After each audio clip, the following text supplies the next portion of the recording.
Ilahu ka bani dama na fara waka da ikonka. Dan kake bayarwa, kake amshewa, kake hana ma mai shi ko yana da abinsa. Ni Isma'ila ne bawan Allah, bana raƙuƙun kowa sai gurin Allah. Dan na san shi ke bani ya hana, ba sai na je wajen wani ba in roƙa.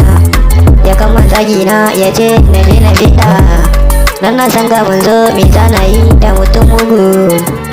Ilahu ka bani dama na ƙara jaddada waƙata, masoya na su bi ni har in samu abin da zan ci a gurin su. Ai ba roƙo na yi a gurin su, su za su bani dan abin da na rubuta har na karanta ne. Kuma kai ne zaka ƙara bani basira da waƙa. Wajen je ta ƙare mini dan na koma dan waƙa. Wataƙila kaddara ta ce haka, babana bai sani ba, mamana ban sani ba. Ai na kama maƙiyana ku biyo bayana, masoyana a gabana da su ne da gayyata.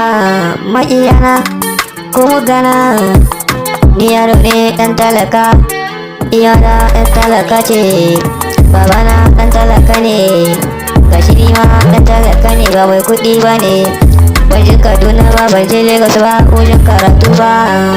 Na tsaya iya garinmu ne a Suje, domin in kara kaina da haƙina, in girmama da kowa iyalaina.